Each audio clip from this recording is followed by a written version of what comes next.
చూస్ country delight, live better. ఇప్పుడే country delight యాప్ని download చేసుకోండి. బండ్లగూడలో విషాదం నెలకొంది. బండ్లగూడలో గణేష్ విగ్రహాన్ని తరలిస్తుండగా విద్యుత్తు వైర్లు తగిలి కరెంటు షాక్కు గురై ముగ్గురు యువకులు స్పాట్లో ఒక్కసారిగా తీవ్ర గాయాలతో కింద పడిపోయారు. గణేష్ పండుగ వస్తోంది. గణేష్ విగ్రహాన్ని మండపాలకు తరలిస్తూ ఉన్నారు. అయితే ఆ తరలించే క్రమంలో విద్యుత్ వైర్లను అడ్డు తొలగించుకుని ముందుకు పోతూ ఉండాలి. కానీ ఉత్సాహంతో కొంతమంది యువకులు వైర్లున్నా ఏమున్నా పట్టించుకోకుండా అదేవిధంగా ముందుకు పోతూ ఉన్నారు. ఆ వైర్లు కరెంటుతో ఉన్నటువంటి పవర్ కలిగినటువంటి ఆ వైర్లు విగ్రహానికి తగలటం, ఆ విగ్రహాన్ని పట్టుకున్నటువంటి ఆ వెహికల్లో ఉన్న వాళ్ళు కరెంటు షాక్కు గురై ఒక్కసారిగా వాళ్ళు కింద పడిపోయారు, స్పృహ తప్పి పడిపోయారు. అక్కడ దీన్ని గమనించినటువంటి స్థానికులు వెంటనే వాళ్ళని ఆసుపత్రికి తీసుకెళ్లారు. ప్రస్తుతం వాళ్ళు చికిత్స పొందుతున్నారు. తీవ్ర గాయాల పాలయ్యారు. కొంతమంది పరిస్థితి విషమంగా కూడా ఉన్నట్టుగా తెలుస్తోంది. చాలా బాధాకరమైనటువంటి విషయం. గణేష్ పండుగ వస్తున్నటువంటి సందర్భంగా సుదూర ప్రాంతాల నుంచి వాళ్ళు గణేష్ విగ్రహాన్ని తీసుకెళ్తూ ఉంటారు. అయితే ఇప్పుడు ప్రస్తుతం వర్షాలు పడతా ఉన్నాయి. తర్వాత కరెంట్ అందులో చాలా హెవీగా ప్రవహిస్తూ ఉంటుంది.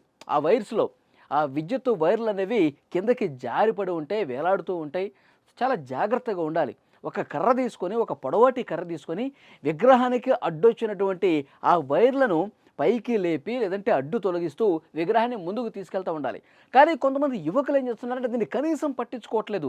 చాలా నిర్లక్ష్యంగా ప్రదర్శిస్తూ ఉన్నారు. ఏం కాదులే అనే ధోరణితో ఉన్నారు. సో దీనివల్లే ప్రమాదాలు చోటు చేసుకుంటున్నాయి. చూడండి, ఇక్కడ ఈ బండ్లగూడలో జరిగిన ఈ ఘటనలో ముగ్గురు యువకులు ఆసుపత్రిలో ఇప్పుడు ప్రాణాపాయ స్థితిలో ఉన్నారు. చాలా బాధాకరమైన విషయం. మొన్న అర్ధరాత్రి రోజు రామంతపూర్లో శ్రీకృష్ణ జన్మాష్టమి వేడుకల్లో భాగంగా రాధేశ్యామ్ అనుకుంటూ వాళ్ళు శ్రీకృష్ణ నామస్మరణ చేసుకుంటూ ఊరేగింపు చేస్తూ ఉన్నారు. జన్మాష్టమి వేడుకల్లో భాగంగా రామంతపూర్లో వాళ్ళు కూడా విద్యుత్ వైర్లు తగిలినాయి. ఇది చాలా బాధాకరమైనటువంటి విషయం. విద్యుత్ వైర్లు తగిలి వాళ్ళు ప్రయాణిస్తున్నటువంటి ఆ వెహికల్ ఏదైతే ఉందో, ఆ రథం ఏదైతే ఉందో, ఆ రథానికి వీళ్ళు పట్టుకుని ఉన్నారు. 9 మంది యువకులు ఉన్నారు. ఒక్కసారిగా కరెంటు షాక్ కొడితే వాళ్ళు ఎగిరి అవతల పడ్డారు. 2 డేస్ క్రితం జరిగింది ఇది. ఎగిరి అవతల పడ్డారు. వెంటనే ఇక తోటి భక్తులు, అక్కడ ఉన్నటువంటి ఫ్రెండ్స్ అందరూ కూడా వాళ్ళు బతికించే ప్రయత్నం చేశారు. ఒక్కసారిగా కరెంట్ షాక్తో స్పృహ తప్పి పడిపోయారు. వాళ్ళ మీద సిపిఆర్ చేశారు. గుండెల మీద బాగా నొక్కి ఎంత సిపిఆర్ చేసినా ఉపయోగం లేకుండా పోయింది. స్పాట్లోనే 5గురు కూడా చనిపోయిన పరిస్థితి ఉంది. ఎంత దారుణం చూడండి. యాక్చువల్గా ఈ జన్మాష్టమి వేడుకల్లో జరిగింది. రథం ఉంది. రథాన్ని ఒక వెహికల్ ముందు నుంచి లాగుతుంది. ఆ వెహికల్ కదలట్లా. ఆ వెహికల్తో సమస్య వచ్చింది. సరే, ఆ వెహికల్ని పక్కన పెట్టేసి ఈ యువకులు ఎవరైతే ఉన్నారో మనమే లాగుదాం, వెహికల్ పాడైపోయింది కదా, మనమే లాక్కుంటూ రథాన్ని ముందుకు తీసుకెళ్దాం, జై శ్రీకృష్ణ అనుకుంటూ వాళ్ళు ముందుకు పోయారు. అయితే వర్షాలు పడుతున్నాయి. రోడ్ల మీద కరెంటు తీగలు కొంచెం కిందకి జారిపడిపోయి వేలాడుతూ ఉన్నాయి. వాటిని మనం తొలగించాలి, జాగ్రత్తగా తొలగించాలి. ఏమాత్రం మనం నిర్లక్ష్యం చేసినా, ఏమాత్రం అశ్రద్ధ చూపినా, ఏమాత్రం మనం ఏమరపాటుగా ఉన్నా కరెంట్ షాక్కి గురవుతామని చెప్పి వాళ్ళు ఆలోచించలా.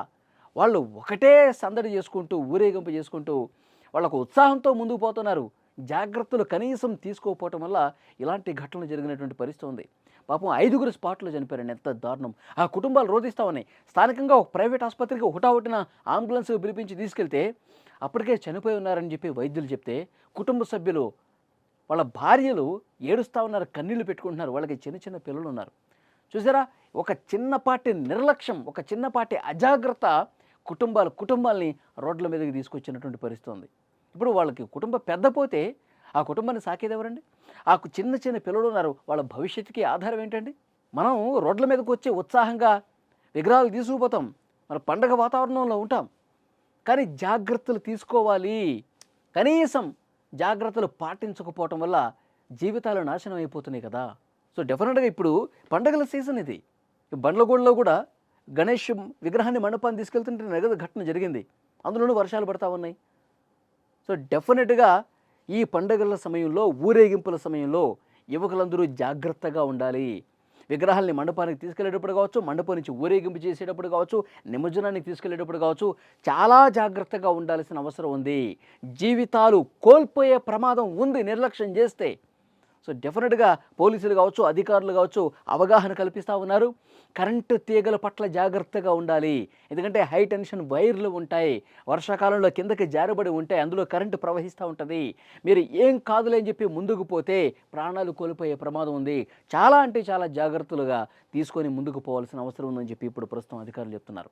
ఈ 2 ఘటనలు కూడా కేవలం 2 రోజుల వ్యవధిలో జరిగిన ఈ 2 ఘటనలు కూడా భయం కలిగిస్తున్నటువంటి పరిస్థితి ఉంది.